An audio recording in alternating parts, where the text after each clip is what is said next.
أعوذ بالله ذلك خير وأحسن تأويلا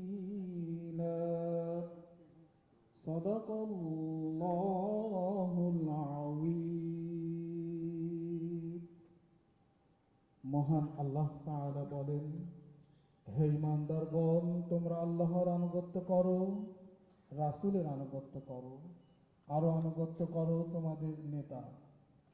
অতঃপর কোনো বিষয়ে তোমাদের মধ্যে মতভেদ ঘটলে তা উপস্থাপিত করো আল্লাহ ও রাসূলের নিকট, যদি তোমরা আল্লাহ ও আখিরাতে ঈমান এনে থাকো, আর এটাই কল্যাণকর এবং পরিণতির দিক দিয়েও অতি উত্তম। সূরা আন-নিসা আয়াত 59। প্রতিরক্ষা উপদেষ্টা, সেনাবাহিনী প্রধান, নৌবাহিনী প্রধান, বিমান বাহিনী প্রধান, অনুষ্ঠানে উপস্থিত অফিসার্স এবং সৈনিকবৃন্দ এবং দেশে বিদেশে অনলাইনে সংযুক্ত সেনা, নৌ ও বিমান বাহিনীর সকল অফিসার্স, জেসিও এবং সকল পর্যায়ের সদস্যবৃন্দ, আসসালামু আলাইকুম। প্রতিরক্ষা এবং প্রধানমন্ত্রী হিসাবে শুধুমাত্র দায়িত্ব পালনের অংশ হিসেবেই নয়, বরং একজন গর্বিত শহীদ সেনা এবং মুক্তিযোদ্ধা পরিবারের সদস্য হিসাবে আজকের এই অনুষ্ঠানে আপনাদের সামনে উপস্থিত হতে পেরে আমি অত্যন্ত আনন্দিত। আজকের এই ধরনের অনুষ্ঠান এবং এই প্রতিবেশ আমার কাছে নতুন নয়, বরং এই ধরনের অনুষ্ঠান দেখতে দেখতেই আমি বড় হয়ে উঠেছি। সুতরাং আজকের এই অনুষ্ঠানে এসে স্বাভাবিকভাবেই আমি কিছুটা নস্টালজিক।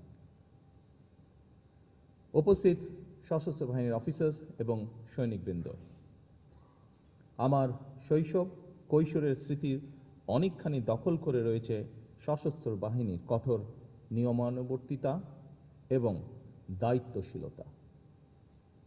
কুচকাওয়াজের শব্দ আর বিউগলের সুর আমার অতি পরিচিত। সেনা পরিবেশেই আমি আমার পিতা মাতা এবং আমার একমাত্র ছোট ভাইয়ের সঙ্গে বেড়ে উঠেছি। আজ আমি আপনাদের সামনে সেনা নিবাসে এই দরবারে যখন দাঁড়িয়েছি, তখন আমার মা বাবা, একমাত্র ভাই আর আমাদের মাঝে নেই। এমনকি আমাদের সকলের স্মৃতি বিজড়িত সেনানিবাসের বাড়িটিও আমাদের কাছ থেকে কেড়ে নেওয়া হয়েছে। সেনা পরিবেশে বেড়ে ওঠার কালেই অনেক প্রিয় মুখের কথা এই মুহূর্তে আমার মনে পড়ছে আজকের এই অনুষ্ঠানে। যারা আমার বেড়ে ওঠার দিনগুলোতে আমার পরিবারের সাথে খুব কাছে থেকে সম্পৃক্ত ছিলেন, আমার বাবার কর্মজীবনে পাশে থেকে তাকে সহায়তা করেছেন, গভীর শ্রদ্ধার সঙ্গে এই মুহূর্তে তাদের কথাগুলো মনে পড়ছে, তাদেরকে আমি স্মরণ করছি গভীর শ্রদ্ধার সঙ্গে। উপস্থিত সশস্ত্র বাহিনীর অফিসার্স এবং সৈনিকবৃন্দ, এই অনুষ্ঠানের শুরুতেই আমি শ্রদ্ধা ভরে স্মরণ করছি স্বাধীনতার ঘোষক শহীদ রাষ্ট্রপতি জিয়াউর রহমানকে, যিনি বাংলাদেশের স্বাধীনতার ঘোষণা দিয়েছিলেন। স্বাধীনতার ঘোষণা দিয়েই ক্ষান্ত থাকেননি। তৎকালীন সেনা কর্মকর্তা, সদস্য এবং মুক্তিকামী জনগণকে সঙ্গে নিয়ে বাংলাদেশের স্বাধীনতা অর্জনের যুদ্ধে ঝাঁপিয়ে পড়েছিলেন। স্বাধীনতা এবং মুক্তিযুদ্ধের স্মৃতি নিয়ে শহীদ প্রেসিডেন্ট জিয়াউর রহমানের নিজের লেখা একটি প্রবন্ধ রয়েছে, একটি জাতির জন্ম শীর্ষক এই নিবন্ধে স্বাধীনতা এবং মুক্তিযুদ্ধের প্রেক্ষাপট এবং এর সূচনা লগ্ন, মুক্তিযুদ্ধে মেজর জিয়াউর রহমান এবং সেনাবাহিনীর ভূমিকা সুস্পষ্টভাবে বর্ণিত রয়েছে এই নিবন্ধে। 1972 সালের 26শে মার্চ বাংলাদেশের প্রথম স্বাধীনতা এবং জাতীয় দিবস উপলক্ষে অধুনা লুপ্ত দৈনিক বাংলা পত্রিকার বিশেষ ক্রোড়পত্রে প্রকাশিত একটি জাতির জন্ম শীর্ষক নিবন্ধের শেষ প্যারায় শহীদ জিয়াউর রহমান লিখেছিলেন, সময় অতি মূল্যবান। আমি ব্যাটালিয়নের অফিসার, জেসিও আর জওয়ানদের ডাকলাম। তাদের উদ্দেশ্যে ভাষণ দিলাম। তারা সবাই জানত। আমি সংক্ষেপে সব বললাম এবং তাদের নির্দেশ দিলাম সশস্ত্র সংগ্রামে অবতীর্ণ হতে। তারা সর্বসম্মতিক্রমে হৃষ্টচিত্তে এই আদেশ মেনে নিল। আমি তাদের একটা সামরিক পরিকল্পনা দিলাম। তখন রাত 2:15, 26শে মার্চ 1971 সাল। রক্তের আখরে বাঙালির হৃদয় লেখা একটি দিন। বাংলাদেশের জনগণ চিরদিন স্মরণ রাখবে এই দিনটিকে, স্মরণ রাখবে ভালোবাসায়। এই দিনটিকে তারা কোনোদিন ভুলবে না, কোনো দিন না। স্বাধীনতার ঘোষকের লেখা একটি জাতির জন্ম নিবন্ধনটি আবারও 1974 সালের তৎকালীন সাপ্তাহিক বিচিত্রায় হুবহু প্রকাশিত হয়েছিল।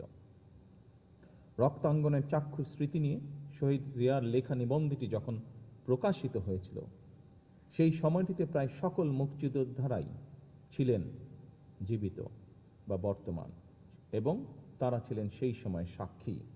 আমি মনে করি স্বাধীনতার ঘোষকের লেখা একটি জাতির জন্ম আমাদের স্বাধীনতা এবং মুক্তিযুদ্ধের ইতিহাসে এক অনন্য দলিল। উপস্থিত অফিসার্স এবং সৈনিকবৃন্দ, সামরিক, আধা সামরিক এবং বেসামরিক জনগণ, আমরা সবাই মিলে যুদ্ধ করে বাংলাদেশের স্বাধীনতা অর্জন করেছিলাম। আমি এই অনুষ্ঠানে আমাদের মহান মুক্তিযুদ্ধের বীর শহীদদের স্মরণ করছি, যাদের অসীম আত্মত্যাগে আমাদের স্বাধীন এবং সার্বভৌম আজকের এই বাংলাদেশ।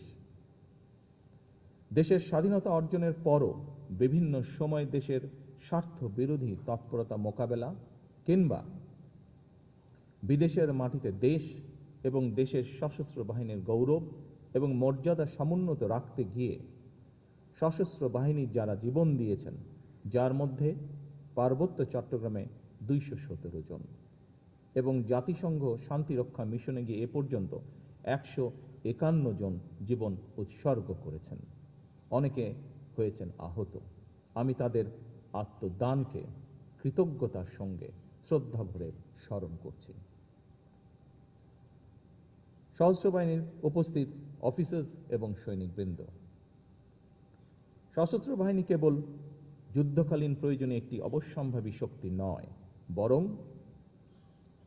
দেশের স্বাধীনতা সার্বভৌমত্ব রক্ষার অতন্দ্র প্রহরী হিসাবে ভূমিকা রাখার পাশাপাশি যে কোনো প্রাকৃতিক দুর্যোগ মোকাবেলা এবং রাষ্ট্রীয় সীমানার বাইরে জাতিসংঘ শান্তিরক্ষা মিশনের সদস্য হয়ে যুদ্ধ বিধ্বস্ত দেশের শান্তি প্রতিষ্ঠায় বাংলাদেশের সশস্ত্র বাহিনীর ভূমিকা বিশ্ব স্বীকৃত। 1971 সালে দেশের স্বাধীনতা অর্জনের যুদ্ধ, 1975 সালে 7ই নভেম্বরের সিপাহী জনতার ঐতিহাসিক বিপ্লব কিংবা 90-এর স্বৈরাচার বিরোধী আন্দোলনে সশস্ত্র বাহিনীর ভূমিকা দেশের স্বাধীনতা প্রিয় জনগণের কাছে ছিল অনুপ্রেরণার উৎস। 2009 সালে বিডিআর পিলখানায় পরিকল্পিত সেনা হত্যাযজ্ঞ চালিয়ে সেনাবাহিনীকে দুর্বল করে দেওয়া হয়েছিল। এরপর দীর্ঘ 1.5 দশকের শাসন শোষণের সময় দেশের সশস্ত্র বাহিনীকে বিতর্কিত করার অপচেষ্টাও চালানো হয়। 2024 সালে দেশ এবং জনগণের স্বাধীনতা রক্ষার যুদ্ধে সশস্ত্র বাহিনীর ভূমিকা দেশের স্বাধীনতা প্রিয় জনগণকে আশান্বিত করেছে। 2024 সালের 5ই আগস্ট পরবর্তী অস্থির সময়ে এবং দৃশ্যমান প্রশাসনিক অচলাবস্থাতেও সশস্ত্র বাহিনী অসাধারণ ভূমিকা পালন করেছে। এমনকি অন্তর্বর্তীকালীন সরকারের পুরো সময়টিতে আইন শৃঙ্খলা রক্ষা থেকে শুরু করে দেশের শিল্প অঞ্চল, নগর বন্দর এবং স্থবির হয়ে পড়া অর্থনীতির চাকা সচল রাখার ক্ষেত্রেও সশস্ত্র বাহিনীর ভূমিকা ছিল ইতিবাচক। গত 12ই ফেব্রুয়ারি মাসে অনুষ্ঠিত অবাধ, নিরপেক্ষ এবং গ্রহণযোগ্য নির্বাচন সম্পন্ন করার ক্ষেত্রে অন্তর্বর্তীকালীন সরকারের প্রতি সশস্ত্র বাহিনীর সহায়তা ছিল দেশ ও জনগণ এবং গণতান্ত্রিক বিধিবিধানের প্রতি সশস্ত্র বাহিনীর আস্থা ও বিশ্বাসেরই প্রতিফলন। উপস্থিত অফিসার্স এবং সৈনিকবৃন্দ, দীর্ঘ 18 বছর পর গত 26শে মার্চ নির্বাচন পরবর্তী গণতান্ত্রিক বাংলাদেশের 55তম স্বাধীনতা এবং জাতীয় দিবসে সাড়ম্বরে অনুষ্ঠিত হল রাষ্ট্রীয় কুচকাওয়াজ। অত্যন্ত সুশৃঙ্খল, পরিপাটি ও নজরকাড়া প্যারেড এবং প্রদর্শনীর জন্য আমি আপনাদেরকে বিশেষভাবে ধন্যবাদ জানাতে চাই। শৃঙ্খলা ও পেশাদারিত্বের এই অনন্য বহিঃপ্রকাশ কেবল সশস্ত্র বাহিনীর গৌরবী বৃদ্ধি করেনি, বরং দেশবাসীর সামনে দেশপ্রেমে উজ্জীবিত সুসংগঠিত সশস্ত্র বাহিনীর সাহসী প্রতিচ্ছবি তুলে ধরেছে, যা দেশবাসীকে করেছে গর্বিত। উপস্থিত অফিসার্স এবং সৈনিকবৃন্দ, স্বাধীনতার ঘোষক সাবেক সেনাপ্রধান শহীদ প্রেসিডেন্ট জিয়াউর রহমান, সাবেক প্রধানমন্ত্রী দেশনেত্রী মরহুমা খালেদা জিয়া বিশ্বাস করতেন এবং বর্তমান সরকারও বিশ্বাস করে, বাংলাদেশের ধর্মীয় সামাজিক মূল্যবোধে উজ্জীবিত দেশের জাতীয়তাবাদী শক্তি এবং সশস্ত্র বাহিনী যদি শক্তিমান এবং ঐক্যবদ্ধ থাকে, তাহলে বাংলাদেশকে কেউ কখনো পরাভূত করতে পারবে না। সশস্ত্র বাহিনীর আধুনিকায়নে স্বাধীনতার ঘোষক শহীদ রাষ্ট্রপতি জিয়াউর রহমান কিংবা সাবেক প্রধানমন্ত্রী ভূমিকা, দেশনেত্রী খালেদা জিয়ার ভূমিকা এবং গৃহীত পদক্ষেপ সম্পর্কে আপনারা সবাই কম বেশি অবগত আছেন। স্বাধীনতা পরবর্তী বাংলাদেশে বিশেষ করে সেনাবাহিনীর চরম অস্থিরতা, বিশৃঙ্খলা এবং চেইন অফ কমান্ডের চরম অবনতিতে সাবেক সেনাপ্রধান শহীদ জিয়াউর রহমানের দৃঢ় নেতৃত্বে সশস্ত্র বাহিনীকে পুনর্গঠিত করা হয়, সশস্ত্র বাহিনীতে শৃঙ্খলা পুনঃপ্রতিষ্ঠিত করা হয়। সেনাবাহিনী পুনর্গঠনের অংশ হিসাবে ভূ রাজনৈতিক বাস্তবতা বিবেচনায় শহীদ প্রেসিডেন্ট জিয়াউর রহমান পৃথক 5টি পদাতিক ব্রিগেডকে রূপান্তর করে 5টি পূর্ণাঙ্গ পদাতিক ডিভিশন গঠন করেন। পরবর্তীতে 6ষ্ঠ ডিভিশনের ভিত্তি স্থাপন করেন। তারই পরিকল্পনায় বাংলাদেশ সেনাবাহিনীকে ব্রিগেড কাঠামো থেকে ডিভিশনাল কাঠামোতে উন্নীত করা হয়। একটি স্বাধীন রাষ্ট্রের জন্য জাতীয় প্রতিরক্ষা নীতি অপরিহার্য। এই বাস্তবতা উপলব্ধি করে শহীদ জিয়াউর রহমান আভ্যন্তরীণ স্থিতিশীলতা ও বৈদেশিক ভারসাম্যের মধ্যে সেতুবন্ধন তৈরির লক্ষ্যে প্রথমবারের মতন সুনির্দিষ্টভাবে দেশের প্রতিরক্ষা নীতি প্রণয়ন করেন। যুদ্ধকালীন সময় 1971 সালের 21শে নভেম্বর সমন্বিত আক্রমণকে তিনি বাংলাদেশের প্রথম যৌথ যুদ্ধের মডেল হিসেবে স্বীকৃতি দিয়ে আধুনিক রণকৌশলের ভিত্তি মজবুত করেছিলেন। তিনি সশস্ত্র বাহিনীকে কেবল একটি সামরিক শক্তি হিসেবেই দেখেননি, বরং একে নৈতিক শক্তি এবং জনগণের প্রতি ভালোবাসার এক অনন্য মাত্রায় উন্নীত করেছিলেন। সামরিক শিক্ষা ও প্রাতিষ্ঠানিক উন্নয়নে শহীদ জিয়ার অবদান অনন্য। তারই হাত ধরেই 1977 সালে প্রতিষ্ঠিত হয় defence service command and staff college. এছাড়া উন্নত সামরিক প্রশিক্ষণের জন্য স্কুল অফ ইনফ্যান্ট্রি অ্যান্ড ট্যাকটিক্সকে সিলেটে স্থানান্তর এবং আধুনিকায়ন করা হয়। পাশাপাশি তিনি প্রতিরক্ষা শিল্পের বিকাশ এবং গোয়েন্দা কাঠামোর পুনর্গঠন করেন।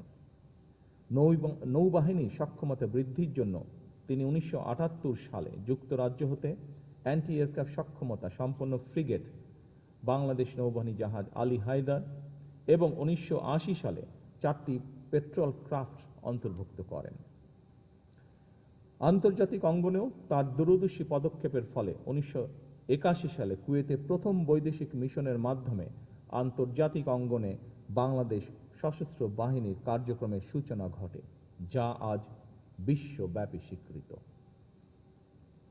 শহীদ রাষ্ট্রপতি জিয়াউর রহমান উপলব্ধি করেছিলেন যে একটি ছোট অর্থনীতি এবং সীমিত সামরিক সম্পদের রাষ্ট্র হিসেবে বাংলাদেশ কেবল প্রচলিত সামরিক শক্তির উপর নির্ভর করে টিকে থাকতে পারবে না। তাই তিনি প্রতিরক্ষা প্রস্তুতির অংশ হিসেবে টোটাল পিপলস ওয়ার বা সর্বাত্মক গণযুদ্ধের ধারণা সামনে আনেন, যার মূল দর্শন ছিল রাষ্ট্রের প্রতিরক্ষা কেবল সশস্ত্র বাহিনীর দায়িত্ব নয়, বরং এটি গোটা জাতির সম্মিলিত দায়। তার এই দর্শন তিনটি ভিত্তির উপর প্রতিষ্ঠিত: জনগণের সচেতনতা ও অংশগ্রহণ, একটি পেশাদার ও দক্ষ সশস্ত্র বাহিনী এবং একটি স্বনির্ভর প্রতিরক্ষা শিল্প। তিনি কেবল একটি সামরিক বাহিনী গড়ে তোলেননি, বরং একটি আত্মমর্যাদাশীল, শক্তিশালী এবং গণমুখী রাষ্ট্রের ভিত্তি স্থাপন করেছিলেন। উপস্থিত অফিসার্স এবং সৈনিকবৃন্দ, সশস্ত্র বাহিনীর আধুনিকরণে শহীদ জিয়ার অনুসৃত নীতি পদ্ধতি খালেদা জিয়ার সরকারও অব্যাহত রেখেছিলেন। বেগম খালেদা জিয়ার নেতৃত্বে বিএনপি সরকার 1991 সাল থেকে 1996 সাল এবং 2001 সাল থেকে 2006 সময়কালে আমাদের সশস্ত্র বাহিনীর শক্তি, দক্ষতা এবং সক্ষমতা বৃদ্ধির জন্য গ্রহণ করা হয় নানামুখী পদক্ষেপ। 1991 সালে বিএনপি সরকার দায়িত্ব নেবার পর আর্ম ফোর্সেস ডিভিশন পুনর্গঠন করে 3 বাহিনীর মধ্যে সমন্বিত ভূমিকার পথ প্রশস্ত করা হয়। এই সময় সেনাবাহিনীর সক্ষমতা বৃদ্ধিতে 21টি ট্যাঙ্ক, 670টি ATGM, 105টি APS, 37 মিলিমিটার বিমান বিধ্বংসী গান সহ ইউনিট গঠন, 74টি 122 mm গান সংযোজন, আর্মি এভিয়েশনের জন্য 3টি বেল হেলিকপ্টার সহ অনেক অস্ত্র এবং সরঞ্জাম সংযোজিত হয়েছিল।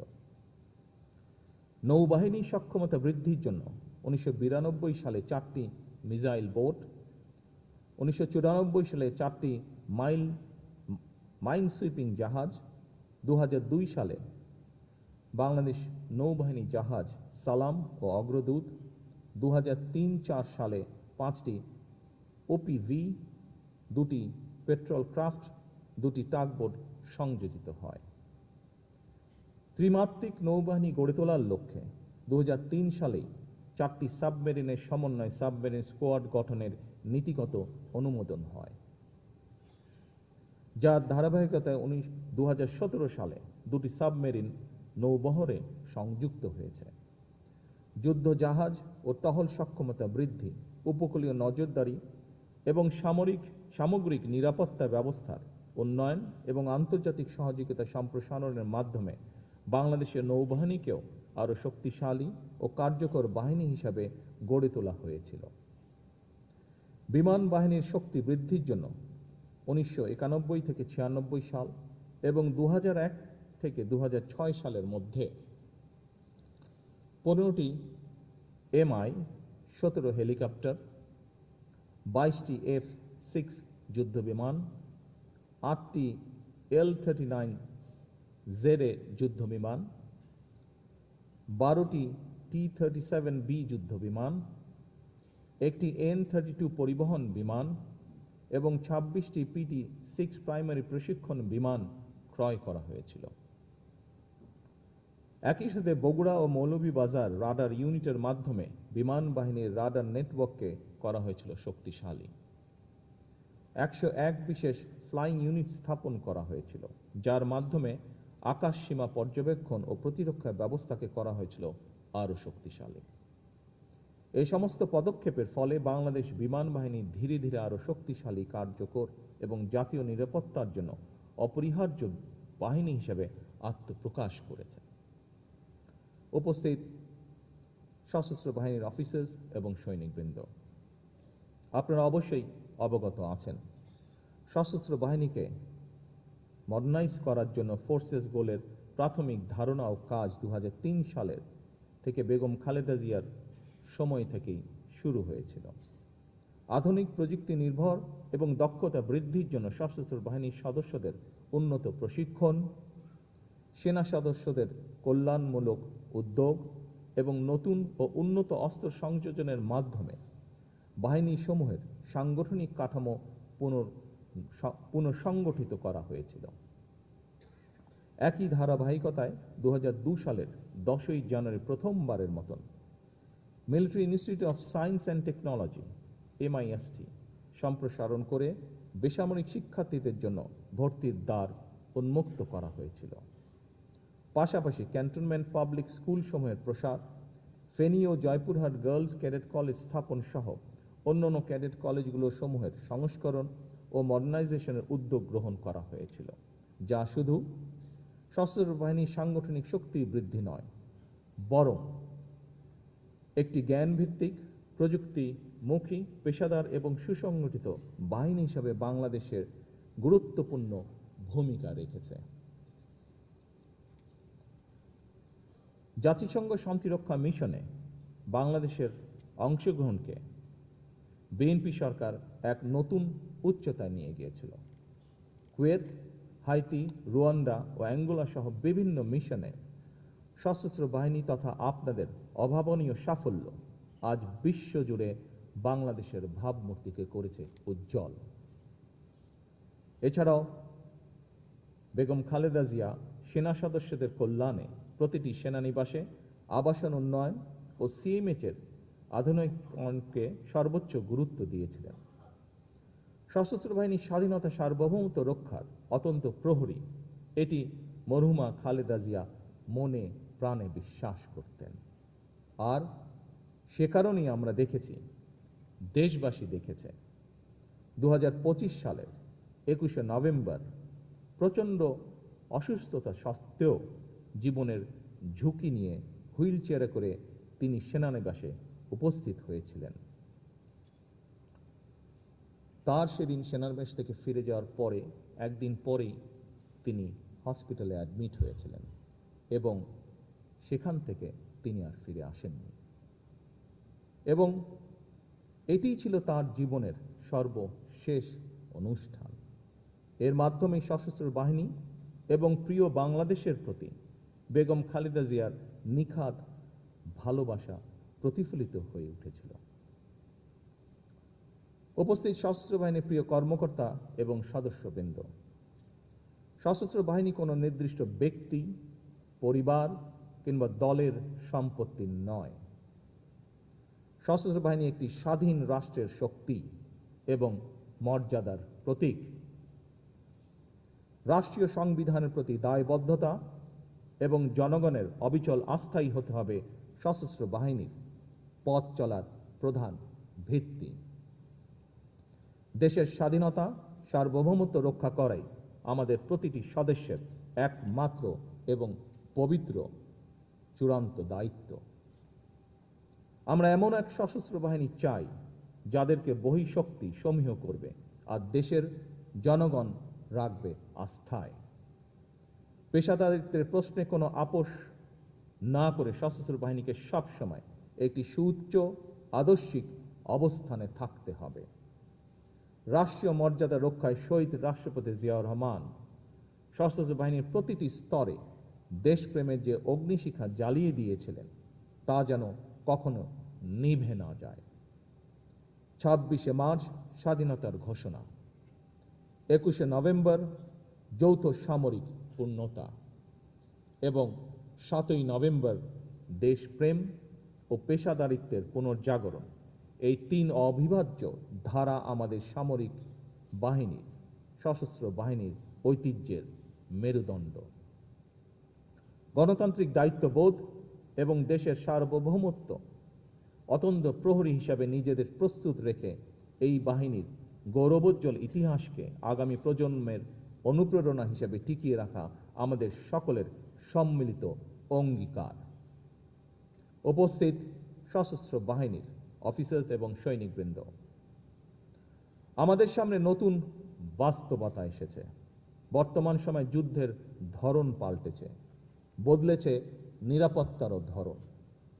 আজ নিরাপত্তা মানে কেবল স্থল সীমান্তের সুরক্ষা নয়, এর সঙ্গে যুক্ত হয়েছে সমুদ্র, আকাশ, সাইবার স্পেস, তথ্য যুদ্ধ, প্রযুক্তি নির্ভর প্রতিরক্ষা, ড্রোন, কৃত্রিম বুদ্ধিমত্তা, উপকূলীয় নিরাপত্তা, জ্বালানি অবকাঠামো, সামুদ্রিক সম্পদ এবং আঞ্চলিক ভূকৌশলগত প্রতিযোগিতা।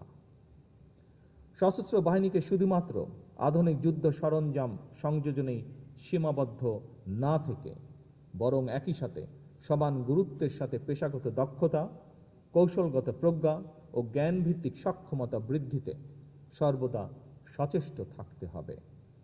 যাতে করে সশস্ত্র বাহিনী যে কোনো সমসাময়িক ও ভবিষ্যৎ নিরাপত্তার চ্যালেঞ্জ মোকাবেলা করতে সক্ষম হয়।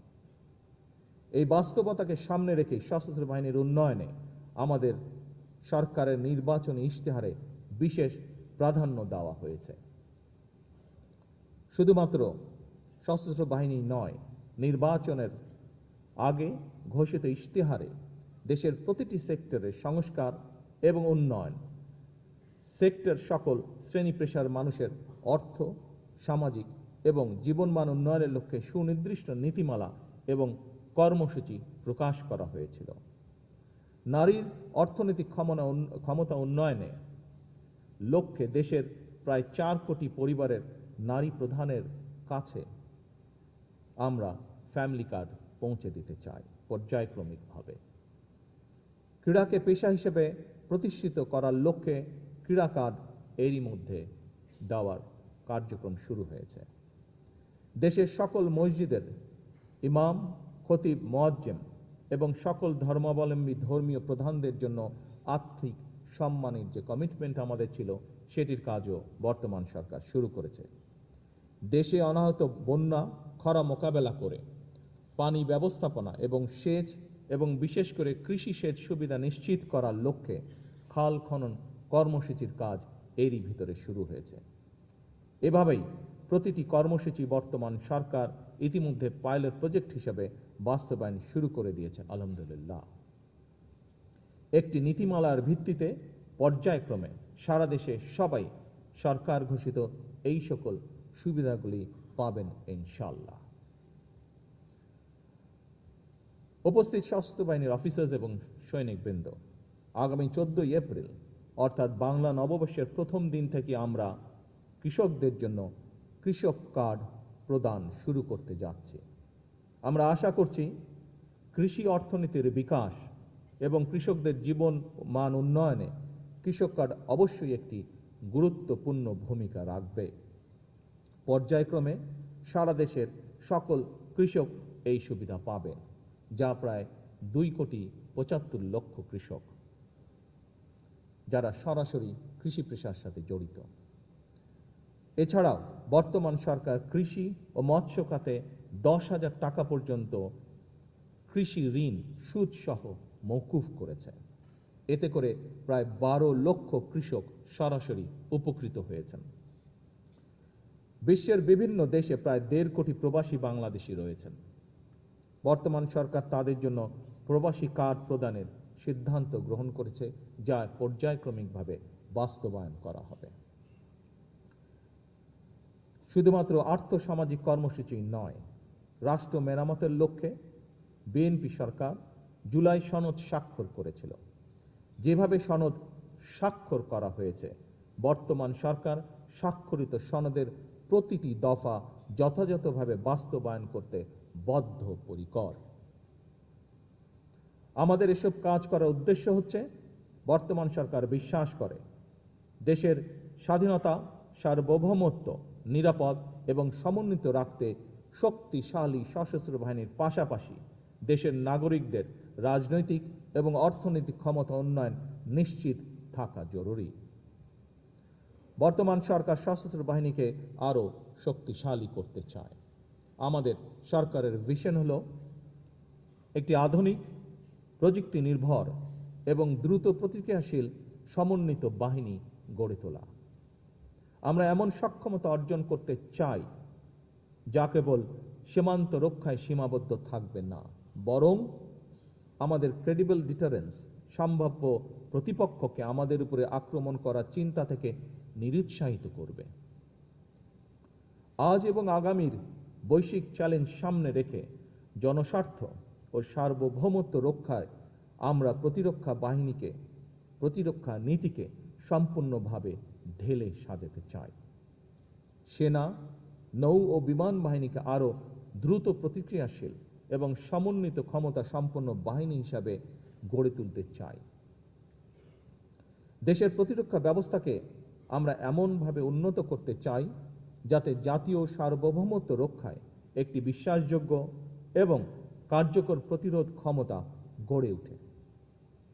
আমরা এমন একটি আধুনিক, জাতীয় নিরাপত্তা কৌশল ও প্রতিরক্ষা নীতি প্রণয়ন করতে চাই, যা বাংলাদেশের বাস্তবতা, জাতীয় স্বার্থ এবং ভবিষ্যৎ হুমকিকে সামনে রেখে আমাদের নিরাপত্তা নিশ্চিন্তা হবে বাংলাদেশ কেন্দ্রিক, জনগণ কেন্দ্রিক এবং অবশ্যই রাষ্ট্রীয় মর্যাদা কেন্দ্রিক। সম্মানিত উপস্থিত অফিসার্স এবং সৈনিকবৃন্দ, আপনারা নিঃসন্দেহে অবগত আছেন সশস্ত্র বাহিনীকে আধুনিকরণের জন্য ফোর্সেস গোলের প্রাথমিক ধারণা এবং কার্যক্রম 2003 সালে বেগম খালেদা জিয়ার সরকারের শাসনামলে শুরু হয়েছিল। আমাদের লক্ষ্যের কোনো পরিবর্তন হয়নি। আমরা এমন একটি সেনাবাহিনী গড়ে তুলতে চাই যা হবে স্মার্ট, প্রযুক্তি নির্ভর, দ্রুত প্রতিক্রিয়াশীল ও যুগ উপযোগী, যেখানে আমাদের ফাইটিং আর্মস হবে আধুনিক, সজ্জিত ও উচ্চশিক্ষিত, ম্যানুভার সক্ষম এবং দ্রুত মোতায়েনযোগ্য। একই সঙ্গে আমাদের গোলন্দাজ শক্তিকে আরও নির্ভুল, দূরপাল্লার ও প্রযুক্তি নির্ভর এবং আকাশ প্রতিরক্ষা ব্যবস্থাকে আধুনিক, বহুমাত্রিক ও কার্যকর করে গড়ে তোলা হবে। আমরা ড্রোন টেকনোলজি, স্যাটেলাইট নজরদারি এবং ইলেকট্রনিক যুদ্ধের সক্ষমতা বৃদ্ধির মাধ্যমে আমাদের প্রতিরক্ষা ব্যবস্থাকে অবেধ্য করে গড়ে তুলতে চাই।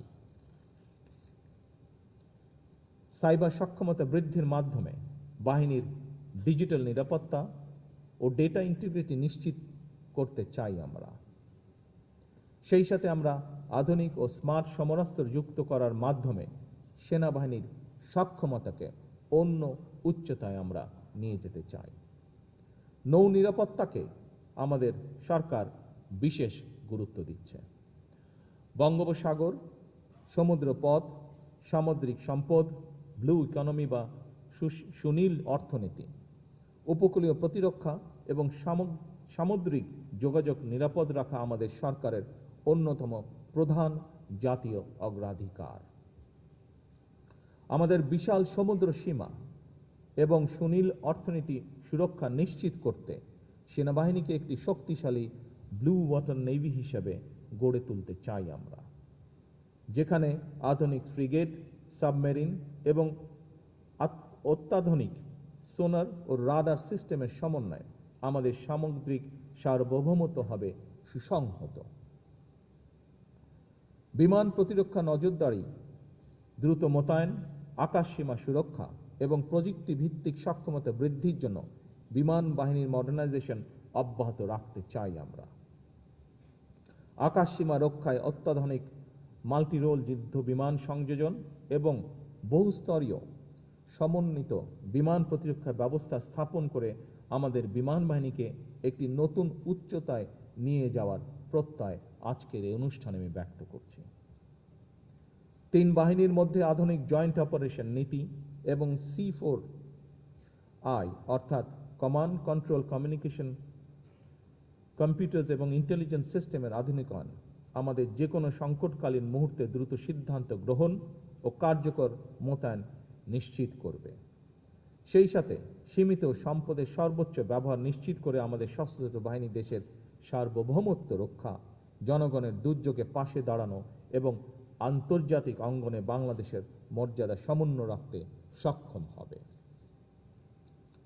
একটি আত্মমর্যাদাশীল, আত্মনির্ভরশীল প্রতিরক্ষা সক্ষমতা অর্জন করতে প্রয়োজনীয় সামরিক সরঞ্জামাদি তৈরি তথা দেশীয় প্রতিরক্ষা শিল্প গড়ার তোলার পরিকল্পনা আমাদের রয়েছে, যা আমি বাহিনী প্রধানদের সাথে এরই ভিতরে আলোচনা করেছি।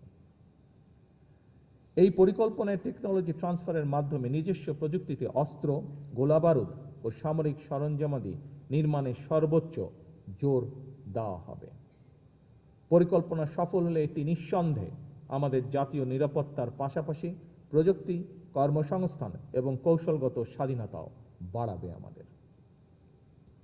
পরিকল্পনা বাস্তবায়ন করা গেলে আমরা আশা করি একটি অংশ নিজেরাই তৈরি করতে সক্ষম হব আমরা ইনশাআল্লাহ। আন্তর্জাতিক অঙ্গনে আমাদের বাহিনীর গৌরবোজ্জ্বল ভাবমূর্তি বজায় রাখা হবে আমাদের অগ্রাধিকার। বিশ্ব শান্তি রক্ষায় জাতিসংঘ শান্তিরক্ষা মিশনে আমাদের যে সাফল্য রয়েছে, আগামী দিনেও আমরা সেই সাফল্যের ধারা অব্যাহত রাখবো ইনশাআল্লাহ। বহির্বিশ্বে দেশের মর্যাদা উজ্জ্বল করতে আমাদের সততা, আপনাদের সততা, শৃঙ্খলা এবং দায়িত্বশীলতা একটি শক্তিশালী কূটনৈতিক হাতিয়ার হিসেবেও কাজ করবে। বর্তমান সরকার মিলিটারি টু মিলিটারি পার্টনারশিপ উন্নয়নের মাধ্যমে আঞ্চলিক ও আন্তর্জাতিক বন্ধুত্বকে আরও সুদৃঢ় করতে চায়।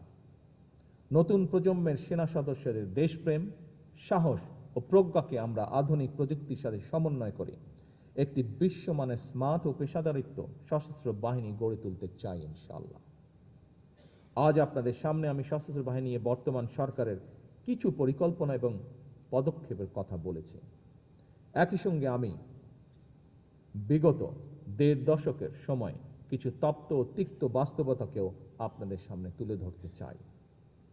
এই সময়টিতে পিলখানায় বিডিআর সদর দপ্তরে সংগঠিত বেদনা বিধুর অধ্যায় আজও আমাদের হৃদয় এক গভীর ক্ষত হিসাবে রক্তক্ষরণ ঘটায়। সেই ট্র্যাজেডিতে আমরা আমাদের শ্রেষ্ঠ সন্তানদেরকে হারিয়েছি, যার সুষ্ঠু তদন্ত ও ন্যায় বিচার নিশ্চিত করা বর্তমান সরকারের একটি অন্যতম অঙ্গীকার। এমন বাস্তবতায় আজ আমি আপনাদের আশ্বস্ত করতে চাই, রাজনৈতিক কারণে কিংবা ন্যায় ও ন্যায্যতার ব্যত্যয় ঘটিয়ে যদি আপনাদের কারো প্রতি কোনো অবিচার করা হয়ে থাকে, বর্তমান সরকার সেটি যথানিয়মের প্রতিকার করার চেষ্টা করবে ইনশাআল্লাহ। কারণ আমরা মনে করি এটি কেবল একটি প্রশাসনিক পদক্ষেপই নয়, বরং সশস্ত্র বাহিনীর চেইন অফ কমান্ড এবং নৈতিক ভিত্তি প্রতিষ্ঠার জন্য একটি ইতিবাচক উদ্যোগ। আগামীতে আর কেউ কখনো অনিয়মের শিকার হবেন না, এটা আমাদের সরকারের প্রতিশ্রুতি ইনশাআল্লাহ। উপস্থিত বাহিনী প্রধানবৃন্দ, উপস্থিত অফিসার্স, উপস্থিত সৈনিকবৃন্দ, আমিও সেনা পরিবারেরই সন্তান। সঙ্গত কারণে সশস্ত্র বাহিনীর মনোজগতের সঙ্গে আমি নিবিড় সম্পর্ক অনুভব করি। এই বাহিনীর প্রতিটি সদস্যদের কল্যাণ ও তাদের পরিবারের সামাজিক নিরাপত্তার বিষয়ে অবশ্যই বর্তমান সরকার গুরুত্বের সাথে বিবেচনা করবে। সশস্ত্র বাহিনীর অবকাঠামোগত উন্নয়নের পাশাপাশি বর্তমান সরকার সশস্ত্র বাহিনীর সদস্যদের কল্যাণ, পরিবার, বাসস্থান, চিকিৎসা, প্রশিক্ষণ, ক্যারিয়ার উন্নয়ন এবং অবসরোত্তর মর্যাদাকেও গুরুত্বের সঙ্গে বিবেচনা করতে চায়। বেতন কাঠামো পুনর্মূল্যায়নের কাজ শুরু হলেও বর্তমান জীবনযাত্রার ব্যয়ের সাথে সামঞ্জস্য রেখে সশস্ত্র বাহিনীর জন্য একটি আধুনিক বেতন কাঠামো প্রণয়ন করার পরিকল্পনা আমাদের রয়েছে। চিকিৎসা নিশ্চিত করতে প্রতিটি ক্যান্টনমেন্টে সিএমএইচ-এর চিকিৎসা এবং আনুষঙ্গিক সুবিধা যথাসম্ভব বাড়ানোর পরিকল্পনাও আমাদের রয়েছে পর্যায়ক্রমিকভাবে। দুর্গম এলাকায় দায়িত্বরত সদস্যদের পরিবারের নিরাপত্তা এবং তাদের সন্তানদের উন্নত শিক্ষা নিশ্চিত করতে শিক্ষা প্রতিষ্ঠানে ভর্তি এবং বৃত্তির সুযোগ বাড়ানোর পরিকল্পনা আমাদের রয়েছে। শহীদ, যুদ্ধাহত এবং অবহেলিত পরিবারগুলোর মর্যাদা এবং পুনর্বাসন বর্তমান সরকারের অগ্রাধিকার তালিকার একটি।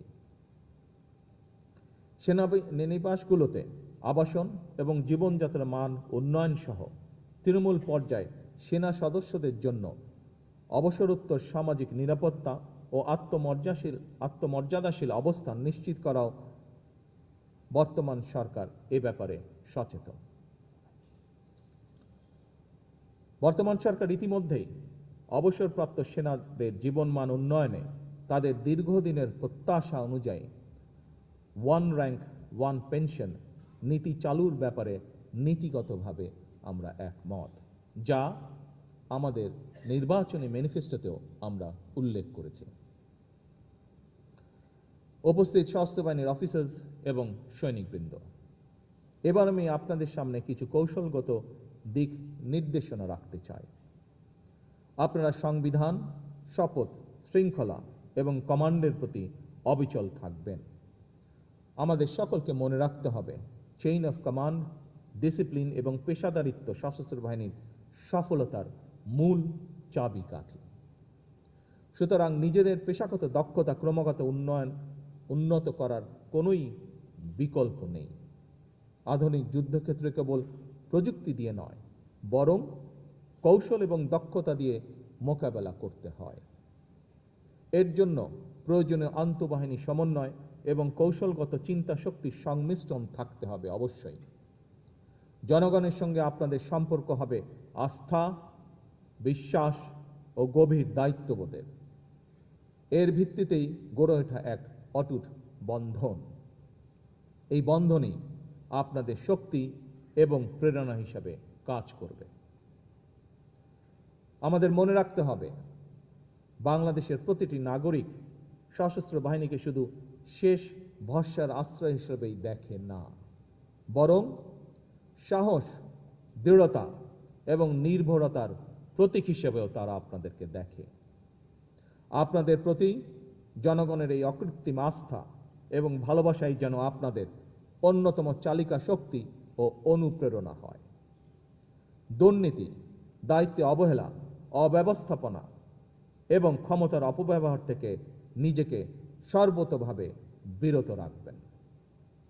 আমাদেরকে মনে রাখতে হবে, দেশের সম্পদ সুষ্ঠু ব্যবহার নিশ্চিত করা এবং অপচয় রোধ করা আমাদের সবার নৈতিক এবং পেশাগত দায়িত্ব। আন্তর্জাতিক অঙ্গনে দায়িত্ব পালনকালে, বিশেষত শান্তিরক্ষা মিশনে নিয়োজিত অবস্থায় বাংলাদেশের মর্যাদাকে সবার উপরে স্থান দিতে হবে। কারণ আপনি সেখানে শুধুমাত্র একজন সৈনিক নন, বরং বাংলাদেশের একজন প্রতিনিধি। সেখানে আপনি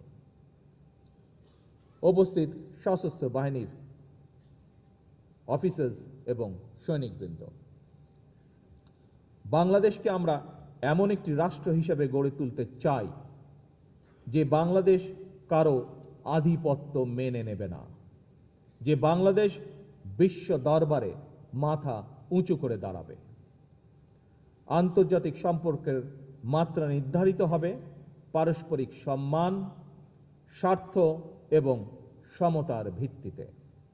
এক্ষেত্রে সশস্ত্র বাহিনীর ভূমিকা অপরিসীম। আপনারা যদি আধুনিক, সুশৃঙ্খল এবং পেশাদার হন, দেশপ্রেমে অনড় থাকেন, তাহলে বাংলাদেশ আরও নিরাপদ হবে, আরও মর্যাদাশীল হবে। আমি আপনাদের আশ্বস্ত করে বলতে চাই, সশস্ত্র বাহিনীকে আমরা একটি আধুনিক ও সময় উপযোগী বাহিনী হিসাবে গঠন করতে বদ্ধপরিকর।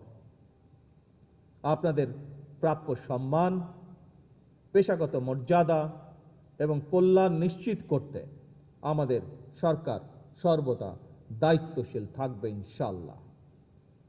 একই সঙ্গে আমি আপনাদের কাছ থেকে প্রত্যাশা করি, আপনারা দল মতের ঊর্ধ্বে থেকে কেবল বাংলাদেশকে ধারণ করবেন। প্রয়োজনে নিজের জীবন বিপন্ন করে হলেও সর্বক্ষেত্রে আমরা দেশের স্বার্থকে সবার উপরে প্রাধান্য দিব। আমাদের কাছে সবার আগে বাংলাদেশ। আজকের এই দরবার থেকে আমি একটি বার্তা দিতে চাই, বাংলাদেশ এগোবে শৃঙ্খলা, সক্ষমতা, আত্মমর্যাদা এবং দেশপ্রেমের শক্তিতে। আর সেই অগ্রযাত্রায় আমরা আমাদের সহযোদ্ধা হিসাবে আপনাদের গৌরবময় সশস্ত্র বাহিনীকে পাশে দেখতে চাই। সশস্ত্র বাহিনী যেই কারণে গঠিত হয়েছে, সকল কাজে আমরা সেই উদ্দেশ্যকে স্মরণ রাখব।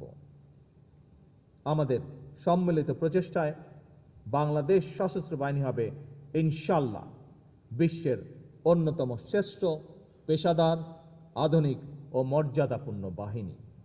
আসুন আমরা সবাই মিলে প্রতিজ্ঞা করি, বাংলাদেশের সার্বভৌমত্ব রক্ষা করব, সংবিধানের মর্যাদা সমুন্নত রাখব, জনগণের আস্থা অটুট রাখব এবং সর্বোপরি আমরা বাংলাদেশকে ভালোবাসব কর্মে, সততায়, শপথে এবং ত্যাগে।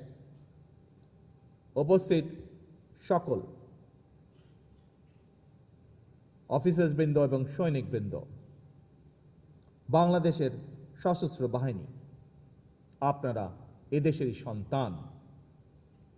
এদেশের মাটি মানুষের সঙ্গেই আমার, আপনার, আমাদের সকলের বেড়ে ওঠা। সুতরাং এই মাটি ও মানুষের স্বাধীনতা এবং সার্বভৌমত্ব রক্ষা আমাদের সকলের ঈমানি দায়িত্ব।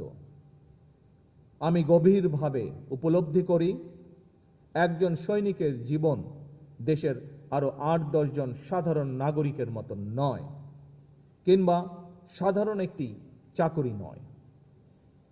সৈনিক জীবন একটি বিশাল ত্যাগের নাম। এটি একটি পবিত্র শপথ এবং দেশের স্বার্থে প্রাণ উৎসর্গ করার এক চরম সংকল্প। সেই কাজটি আপনারা সাহসের সঙ্গে করছেন। আমি বিশ্বাস করি, আমরা সকলেই যদি যে যার অবস্থান থেকে যার যার ভূমিকা নিষ্ঠার সঙ্গে পালন করি, তাহলে দেশের স্বার্থ বিরোধীরা আর বাংলাদেশকে তাবেদার রাষ্ট্রে পরিণত করতে পারবে না ইনশাআল্লাহ। আমরা যদি একটি সমৃদ্ধ এবং স্বনির্ভর দেশ গড়তে পারি, তাহলে আমরা সবাই ভালো থাকব ইনশাআল্লাহ। সবাই মিলে ভালো থাকার জন্য একটি গণতান্ত্রিক মানবিক বাংলাদেশ প্রতিষ্ঠার লক্ষ্যে বর্তমান সরকার কাজ করে যাচ্ছে। আমরা সকলে ঐক্যবদ্ধ থাকলে, সকলে দেশের স্বার্থে থাকলে ইনশাআল্লাহ আমরা অবশ্যই বাংলাদেশকে আমাদের কাঙ্ক্ষিত বাংলাদেশ, প্রত্যাশিত বাংলাদেশ হিসেবে গড়ে তুলতে সক্ষম হব ইনশাআল্লাহ। মহান আল্লাহ আমাদের সহায় হন। আল্লাহ হাফেজ। বাংলাদেশ জিন্দাবাদ।